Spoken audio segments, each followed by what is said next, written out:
ഇനി കോട്ടയത്തേക്കാണ്. അവിടെ അതിരമ്പുഴയിലെ വീട്ടിൽ നിന്ന് കാണാതായ 19-കാരനെ ഗുരുതര പരിക്കുകളോടെ കണ്ടെത്തിയതിൽ ദുരൂഹതയുണ്ടെന്നാണ് കുടുംബം ആരോപിക്കുന്നത്. നിർമ്മാണം നടക്കുന്ന കെട്ടിടത്തിന്റെ താഴെയാണ് അതിരമ്പുഴ സ്വദേശി മുഹമ്മദ് യാസിനെ കണ്ടെത്തിയത്. വൈക്കത്തെ സ്വകാര്യ ആശുപത്രിയിൽ വെന്റിലേറ്ററിൽ ചികിത്സയിലാണ് യാസിൻ ഇപ്പോൾ.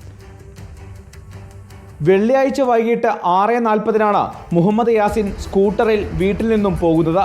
9:30 തിരിച്ചു വരാമെന്ന് പറഞ്ഞാണ് പോയത്. പിന്നെ യാസിനെ കണ്ടെത്തുന്നത് 10 കിലോമീറ്റർ അകലെയുള്ള കുറവിലങ്ങാട് കാളികാവ് ക്ഷേത്രത്തിന് സമീപം നിർമ്മാണം നടന്നുകൊണ്ടിരിക്കുന്ന വീടിനടുത്താണ്.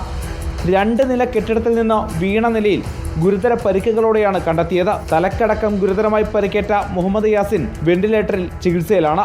യാസിൻ സ്കൂട്ടർ റോഡരികിൽ നിർത്തിയ ശേഷം കെട്ടിടത്തിലേക്ക് കയറിപ്പോകുന്ന ദൃശ്യങ്ങൾ പോലീസിന് ലഭിച്ചിട്ടുണ്ട്. യാസിൻ അങ്ങോട്ടേക്ക് പോകേണ്ട കാര്യമില്ലെന്നും മറ്റാരെങ്കിലും വിളിച്ചു വരുത്തിയതാണോ എന്നുമാണ് കുടുംബത്തിൻ്റെ സംശയം. ജില്ലാ പോലീസ് മേധാവിക്കടക്കം പരാതി നൽകിയിട്ടുണ്ട്. അപ്പോൾ ഇവനെ സംബന്ധിച്ചോളം നമ്മൾ അന്വേഷിച്ചപ്പം കുറവലങ്ങാട് ഭാഗത്ത് യാതൊരു കൂട്ടുകാരെ കാര്യങ്ങളൊന്നും ഇല്ല. പിന്നെ എന്താണ് ഇതിൻ്റെ അകത്ത് ദുരൂഹതയെന്നോ ഞങ്ങൾക്ക് ഇതുവരെയായിട്ടും പിടികിട്ടിട്ടില്ല. ആൾ ഭയങ്കര ബ്രില്യൻ്റ് ആയിരുന്നു, യാതൊരു കുഴപ്പമില്ല ഉള്ള വ്യക്തിയൊന്നുമല്ല.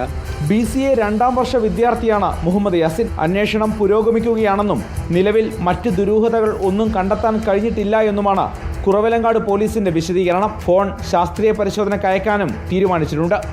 റിപ്പോർട്ടർ, കൊച്ചി.